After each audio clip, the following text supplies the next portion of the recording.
बिस्मिल्लाहिर्रहमानिर्रहीम। अस्सलामु अलैकुम डियर स्टूडेंट्स, हम सेकंड ईयर फिज़िक्स का चैप्टर नंबर 12 इलेक्ट्रोस्टैटिक्स के बारे में स्टडी कर रहे हैं। प्रीवियस लेक्चर में हमने कैपेसिटर के बारे में स्टडी किया था और आज हमारा टॉपिक है capacitance of a parallel plate capacitor, यानी कि कोई पैरेलल प्लेट कैपेसिटर लेके हमने उसकी कैपेसिटेंस फाइंड करनी है। स्टूडेंट्स, ज़रा अगर टॉपिक की तरफ आप गौर करें तो टॉपिक है हमारा capacitance of a parallel plate capacitor, यानी हमने फाइंड करनी है कैपेसिटेंस किसकी, पैरेलल प्लेट कैपेसिटर की। यानी अगर हमारे पास कोई पैरेलल प्लेट कैपेसिटर है तो उसकी हमने क्या फाइंड करनी है, कैपेसिटेंस फाइंड करनी है। तो सबसे पहले हम क्या कर लेते हैं, एक पैरेलल प्लेट कैपेसिटर ले लेते हैं। ये हमने पैरेलल प्लेट कैपेसिटर ले ली है। यहाँ ये दो मेटालिक पैरेलल प्लेट्स पे कंसिस्ट करता है और एक पे पॉजिटिव चार्ज है और दूसरे पे नेगेटिव चार्ज है। एक प्लेट पॉजिटिव चार्ज है और दूसरी प्लेट पे नेगेटिव चार्ज है। अब ये इस पे पॉजिटिव चार्ज और इस पे नेगेटिव चार्ज कैसे आया है, ये मैंने प्रीवियस लेक्चर में आपको डिटेल से बताया था कि ये जो प्लेट होती है ये इलेक्ट्रिकली न्यूट्रल होती है। इस पे नंबर ऑफ प्रोटॉन और नंबर ऑफ न्यूट्रॉन्स इक्वल होते हैं, इसलिए ये इलेक्ट्रिकली न्यूट्रल बिहेव करती है। लेकिन जब इसी प्लेट्स को हम किसी बैटरी के साथ कनेक्ट कर दें तो क्या होता है कि इस प्लेट से इलेक्ट्रॉन मूव करेंगे toward positive terminal of the battery के पॉजिटिव टर्मिनल, क्योंकि इलेक्ट्रॉन क्या करते हैं, मूव करते हैं टुवर्ड पॉजिटिव चार्ज, क्योंकि अपोजिट चार्ज एक दूसरे को अट्रैक्ट करते हैं। इस वजह से यहाँ से इलेक्ट्रॉन निकल के मूव करेंगे toward positive terminal of battery, और बैटरी क्या करती है, इन इलेक्ट्रॉन को क्या कर देती है, डिपॉजिट कर देती है इस प्लेट पे। तो इलेक्ट्रॉन इधर से मूव करते आ रहे हैं, इस प्लेट पे आके डिपॉजिट हो रहे हैं, यानी इस प्लेट पे इलेक्ट्रॉन मूव कर रहे हैं toward positive terminal of battery और बैटरी इन इलेक्ट्रॉन्स को डिपॉजिट कर रही है इस प्लेट पे। तो क्या होता है कि इस प्लेट पे फिर पॉजिटिव चार्ज जनरेट हो जाता है, क्योंकि यहाँ से तो इलेक्ट्रॉन निकल गए हैं और यहाँ पे इलेक्ट्रॉन डिपॉजिट हो रहे हैं और इस पे क्या हो जाता है, नेगेटिव चार्ज डिपॉजिट हो जाता है। तो इसलिए इस प्लेट पे पॉजिटिव चार्ज है और इस प्लेट पे नेगेटिव चार्ज है। हमने लेने थे दो पैरेलल प्लेट्स, तो ये हमारे पास दो पैरेलल प्लेट्स है, यानी एक पैरेलल प्लेट कैपेसिटर है हमारे पास जो कंसिस्ट करता है दो मेटालिक प्लेट्स पे। तो हमने फाइंड करना है कैपेसिटेंस। आपको पता है प्रीवियस लेक्चर में हमने कैपेसिटेंस के लिए जो रिलेशन लिखा था वो हमारे पास था एज कैपेसिटेंस किसके इक्वल थी, हमारे पास Q divided by V, charge divided by potential difference. हमने रिलेशन पढ़ा था Q is equal to CV, और यहाँ से देखिए हमने C की वैल्यू निकाली थी, यानी कैपेसिटेंस की वैल्यू निकाली थी। तो ये V इधर मल्टीप्लाई हो रहा था, दूसरी तरफ जाके डिवाइड हो जाएगा, तो ये हमारे पास आ जाएगा Q divided by V, where Q is charge, V is potential difference and C is capacitance of capacitor. ये हमारे पास कैपेसिटेंस है कैपेसिटर की। इसके अलावा हमने पढ़ा था कि अगर इलेक्ट्रिक फील्ड यूनिफॉर्म हो तो तब जो पोटेंशियल डिफरेंस का रिलेशन होगा वो किसके इक्वल होगा, इसको इक्वेशन 1 आप कह दें। तब जो पोटेंशियल डिफरेंस का हमारे पास रिलेशन होगा वो होगा V is equal to E D, इसको इक्वेशन 2 कह दें। और याद रखिएगा अभी जो हम कैपेसिटेंस फाइंड कर रहे हैं तो ये वैक्यूम के अंदर फाइंड कर रहे हैं, यानी इन प्लेट्स के दरमियान अभी हमने कोई भी, ये जो दो पैरेलल प्लेट्स हैं इनके दरमियान हमने कोई मटेरियल नहीं रखा है, कोई भी इंसुलेटिंग मटेरियल या डाई इलेक्ट्रिक हमने नहीं रखा है, वैक्यूम के अंदर फाइंड करें। इसलिए इसके साथ आप बेशक सबस्क्रिप्ट में VAC लिख दें, जिससे ये पता चलेगा कि हम कैपेसिटेंस फाइंड कर रहे हैं वैक्यूम में जब कोई मीडियम इनके दरमियान ना हो।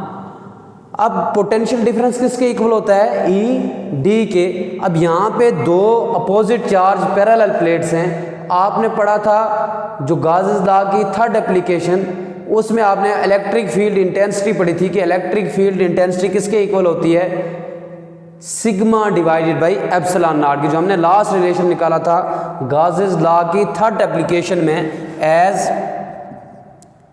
Electric field intensity between two opposite charged parallel plates, यानी कि इलेक्ट्रिक फील्ड इंटेंसिटी दो अपोजिट चार्ज पैरेलल प्लेट्स के दरमियान क्या होती है, ये हमने पढ़ी थी गाउस लॉ की जो थर्ड एप्लीकेशन है उसमें हमने पढ़ा था कि इलेक्ट्रिक फील्ड इंटेंसिटी दो अपोजिट चार्ज पैरेलल प्लेट्स के दरमियान होती है sigma divided by epsilon not के इक्वल। इसको इक्वेशन नंबर आप 3 का नाम दे दें। यानी सबसे पहले हमने क्या किया, कैपेसिटेंस के लिए रिलेशन लिखा कि हम इसके दरमियान अगर कोई मीडियम नहीं रखते, वैक्यूम को कंसीडर करते हैं, तो हमारे पास जो कैपेसिटेंस वैक्यूम में आएगी वो होगी Q डिवाइडेड बाई V। फिर हमने कहा कि अगर इलेक्ट्रिक फील्ड यहाँ कांस्टेंट होगा तो पोटेंशियल डिफरेंस V किसके इक्वल होगा, E D के। इसके बाद यहाँ पे देखें ये E जो है ये इलेक्ट्रिक फील्ड इंटेंसिटी है, और इलेक्ट्रिक फील्ड इंटेंसिटी हमने पढ़ा था गाउस लॉ की जो थर्ड एप्लीकेशन हमने पढ़ी थी उसमें कि दो अपोजिट चार्ज पैरेलल प्लेट्स के दरमियान किसके इक्वल होती है, sigma divided by epsilon not. अब ये इक्वेशन आप पुट कर दें, यहाँ पे जो E की वैल्यू है ये पुट कर दें इक्वेशन 2 में यूजिंग इक्वेशन 3 इन इक्वेशन 2। हम इक्वेशन 3 को इक्वेशन 2 में यूज़ करते हैं। अब देखिए यहाँ पे हमारे पास इक्वेशन 2 क्या है, V इज इक्वल टू ई की जगह हम लिखेंगे sigma divided by epsilon not, तो यह आ जाएगा sigma divided by epsilon naught, और साथ में इसके क्या है, D है। इस D को ऐसे ही लिख लेते हैं, यानी ये हमारे पास आ गया sigma D divided by epsilon not. यहाँ पे क्या किया, ये E की वैल्यू इसमें पुट कर दी है। ये हमारे पास था V is equal to E की जगह हमने लिख लिया है sigma divided by epsilon naught, और D को ऐसे ही लिखा है। इसको आप इक्वेशन नंबर 4 कह दें। अब यहाँ पे जो सिग्मा है ये है surface charge density, where sigma is called surface charge density. और सरफेस चार्ज डेंसिटी आपको पता है किसके इक्वल होती है, charge per unit area Q divided by A के इक्वल होती है। यानी सरफेस चार्ज डेंसिटी किसके इक्वल होती है, Q ओवर A। सिग्मा हमारे पास क्या है यहाँ, सरफेस चार्ज डेंसिटी, और ये इक्वल है Q डिवाइडेड बाई A। तो सिग्मा की जगह हम वैल्यू पुट कर लेते हैं Q डिवाइडेड बाई A। तो ये इक्वेशन 4 हमारे पास आ जाएगी using value of sigma in equation 4। तो इक्वेशन 4 में सिग्मा की वैल्यू हम यूज़ करेंगे, तो ये हमारे पास आ जाएगी V is equal to sigma की जगह हम लिख लेंगे Q डिवाइडेड बाई A, तो ये आ जाएगा QD divided by A epsilon not. अब देखिए यहाँ पे हमने क्या किया है, सिर्फ सिग्मा की वैल्यू पुट की है। सिग्मा की वैल्यू है Q ओवर A, तो ये Q ऊपर आ जाएगा और A इस एप्सिलॉन नॉट के साथ आ जाएगा, ये आ जाएगा QD divided by A epsilon not. तो इसको मैंने लिख लिया QD divided by A epsilon not. यहाँ पे क्या किया है, हमने सिर्फ सिग्मा की वैल्यू पुट कर दी है इक्वेशन 4 में। अब क्या करेंगे, ये जो V की वैल्यू हमारे पास आई है ना, इसको आप पुट करेंगे इक्वेशन नंबर 1 में। अब V की वैल्यू आप पुट करें किसमें, इक्वेशन नंबर 1 में using value of V in equation 1।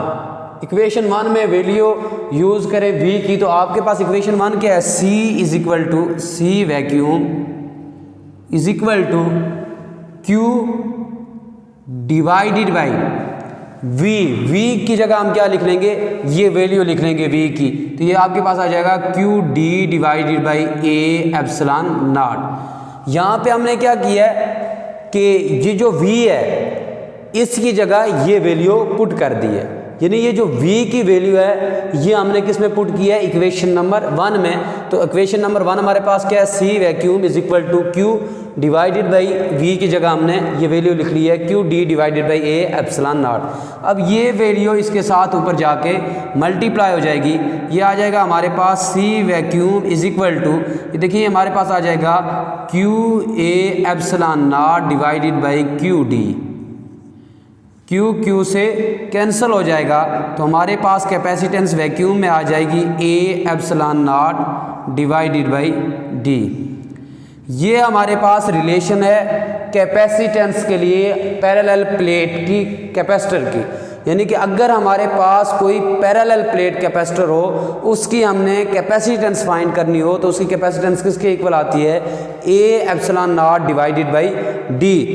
तो स्टूडेंट्स याद रख लीजिएगा, ये हमने कैपेसिटेंस तब फाइंड की जब इसके दरमियान कोई मीडियम ना हो, वैक्यूम हो।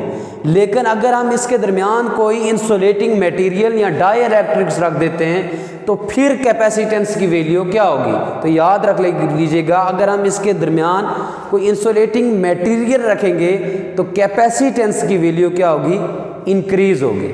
तो फिर कैपेसिटेंस की वैल्यू हम लिख सकते हैं, अगर हम इसके दरमियान डाई इलेक्ट्रिक्स या कोई इंसुलेटिंग मटेरियल रख दें फॉर डाई इलेक्ट्रिक्स, तब इसके लिए जो हमारे पास रिलेशन आएगा